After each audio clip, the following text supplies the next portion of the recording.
और गुरुदेव, गुरुदेव की शरण में होकर भगवान को साक्षी करके सर्वत्र देखते हुए व्यवहार किया जाए तो माया में रहते हुए भी वो मायातीत है, त्रिगुणातीत है, कालातीत है, जीवन मुक्त है।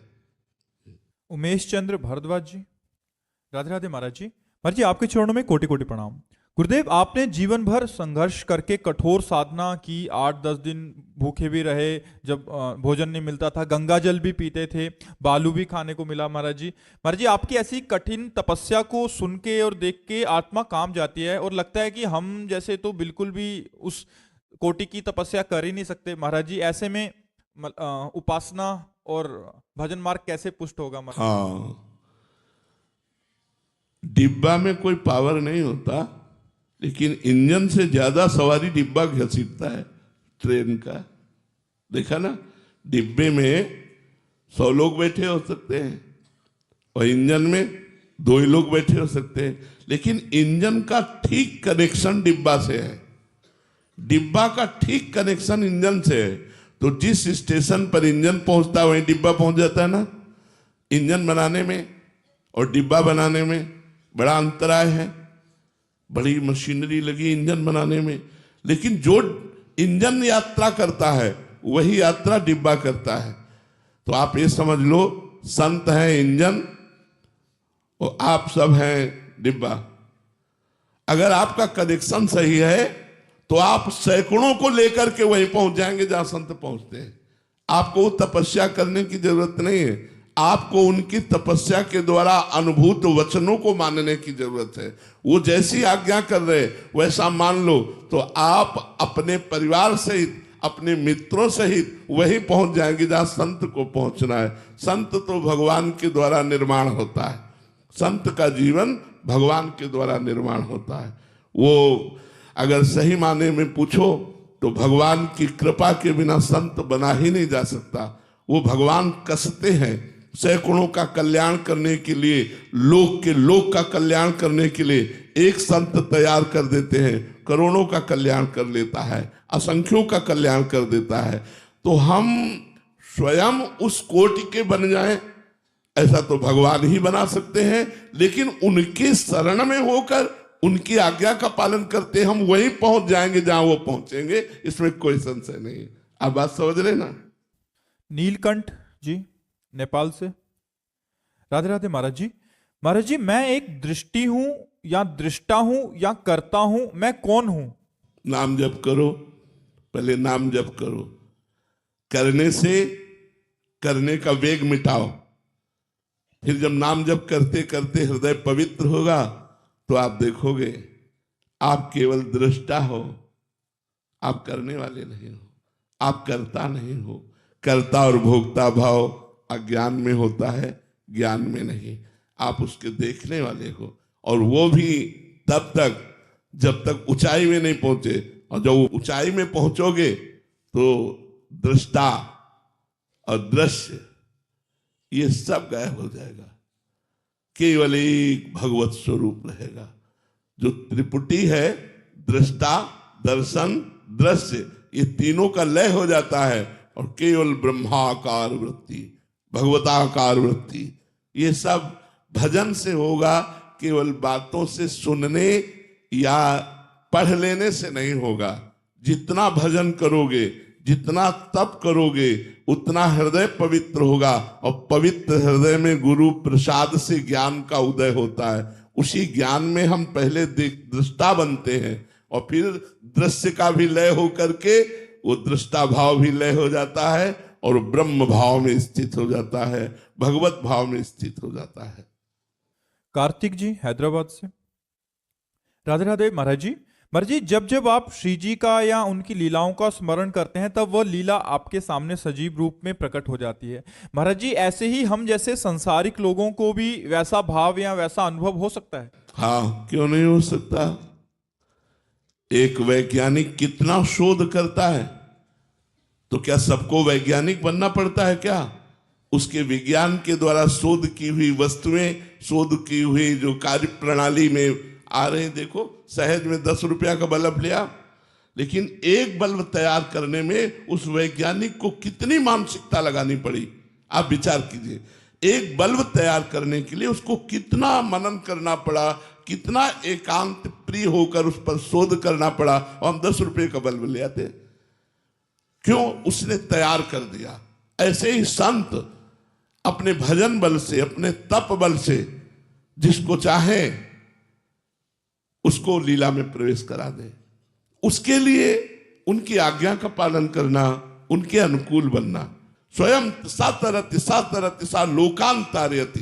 तो अब जैसे आप विचार कीजिएगा, जब आप सत्संग नहीं सुनते थे तब आप क्या थे, और जब आप सत्संग सुन रहे हो तो आप क्या हो?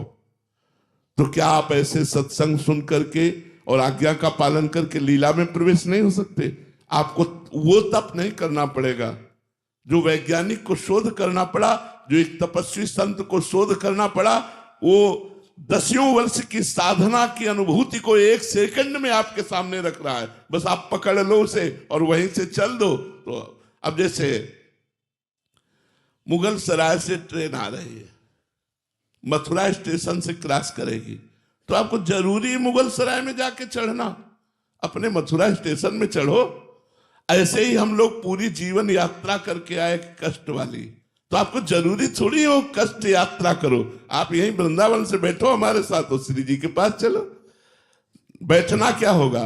नाम जप, वाणी का पाठ, ठाकुर जी की सेवा, परोपकार की भावना, अपवित्र गंदे आचरणों का त्याग, अपवित्र भोजन का त्याग, अपवित्र पेय का त्याग, अपवित्र विचारों का त्याग। आप हमारे साथ हो तो जहां हम हैं वहीं आप हो, और जहां हमारी स्थिति है वहीं आपकी स्थिति हो जाएगी। पर आपको वैसा करना पड़ेगा। अगर आप गंदे आचरण करेंगे, मनमानी आचरण करेंगे, भगवान नाम जप नहीं करेंगे, भजन नहीं करेंगे, संतों की प्रति भावना नहीं रखेंगे, तो आप कैसे परमार्थ पर चल पाएंगे? तो आपको वो कष्ट नहीं सहना। भगवान अपने संतों को इसीलिए तैयार करते हो, रात दिन भजन करते हैं जगत मंगल के लिए। आपको वैसा कष्ट नहीं सहना, आपको सिर्फ उनकी आज्ञा का पालन करना है। श्री राधा वल्लभ लाल की जय। अर्पित रंका जी। राधे राधे महाराज जी। महाराज जी, महाराज जी आप कह रहे हैं कि आप टीवी सीरियल में महाखलनायकों के रोल किए हैं महाराज जी। ये दुर्योधन बने हैं, कंस बने हैं, रावण बने हैं महाराज जी। बट वास्तविक जीवन में, अपने जीवन में बिल्कुल विपरीत हूँ। अपने धर्म के लिए हमेशा लोगों को प्रेरित करता हूँ और अपने बच्चों को भी यही संस्कार देता हूँ कि धर्म पे मार्ग पे चलें।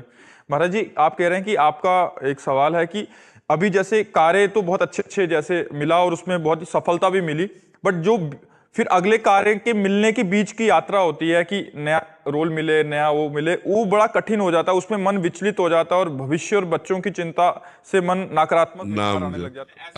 अगर उस समय आप भगवान का नाम जप कीजिए, जो खाली समय है, तो उससे आपको बहुत बल मिलेगा। क्योंकि विश्वात्मा भगवान ने बिना किसी के सहयोग के अकेले संपूर्ण सृष्टि प्रकट की और उसका पालन पोषण कर रही है। आपका तो एक बहुत छोटी सी मांग है, जो भी मांग है बहुत छोटी सी मांग है। एक अपने परिवार का पोषण, एक अपने भविष्य की उज्ज्वलता, एक अपने चरित्र की उन्नति, बहुत छोटी सी मांग। भगवान अनंत ब्रह्मांडों का भरण पोषण करते हैं, अनंत ब्रह्मांडों की उन्नति का। तो यदि हमारा चित्त भगवान से जुड़ा रहा तो हम सर्व संपन्न हो जाएंगे। जितने भी ये खलनायक के किरदार हैं, ये सब महान तपस्वी थे, साधारण नहीं थे। जैसे रावण, भगवान शंकर की कट्टर आराधना करने वाला, तब उसको सब वैभव प्राप्त हुआ। तो चलत दशानन डोलत अवनी, पृथ्वी कांपती थी जिधर से वो चलता था।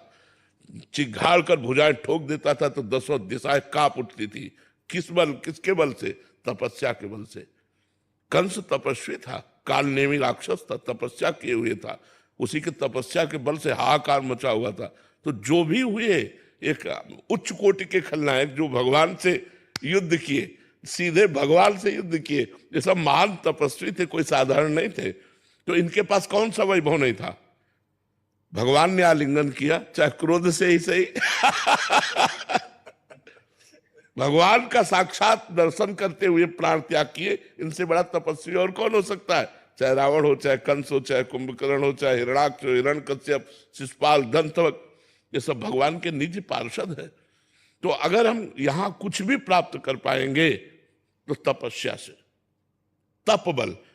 असुरों ने भारी तप किया और वरदान मांगा, फिर त्राहिमाम मचा दिया पूरी सृष्टि में। तो हमको चाहिए कि तप और संयम के द्वारा हम अपने पर कंट्रोल रखें, हमारा चरित्र पवित्र रहे और हम नाम जप करते हुए भगवान की आराधना में तन्मय रहें। जब किरदार मिले तो घुस कर किरदार करें, उस समय यही अनुभव करें मैं वही हूं। उस समय मैं रोल कर रहा हूं ऐसा याद ना रहे, याद रहे कि मैं दशानन ही हूं, मैं कंस ही हूं। और बिल्कुल वही किरदार का मतलब होता है उसी में घुस जाए, उसी रोल में घुस जाए। जैसे आपको जो रोल मिला है और उस समय जब आप अपने स्वरूप में आएंगे, उसी भाव में आएंगे तो झलकने लगेगा। वो लोगों की चित्त वृत्ति का आकर्षण करके, वाह यार क्या किरदार किया, क्या रोल किया।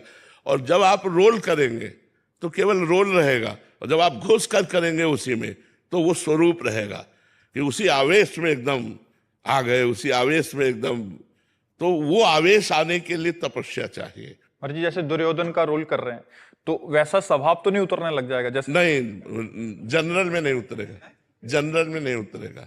उस समय हम जिस समय अपना मुकुट धारण करते हैं और वेश धारण करते हैं, उस समय वो स्वभाव, उस समय स्वभाव में बिल्कुल वही। और जब वो पोशाक उतर गई तो वो शांत स्वरूप अपने दिनचर्या। यही तो रोल का प्रभाव होता है कि वो रोल कर रहा है एकदम निगेटिव और घर में एकदम पॉजिटिव। हाँ, बोल रहे हैं विपरीत स्वभाव है। वही मतलब। मैं सुंदरकांड का पाठ करता हूँ, कहीं पर भी बहुत सुंदरकांड का पाठ करता हूँ। और मैंने जीवन में कभी मांसाहार या कोई नशे का सेवन नहीं किया है। और मुझे लगता है कि आप हमेशा स्वस्थ रहें, क्योंकि आपने जो पूरे संसार में जो आपने परिवर्तन किया है,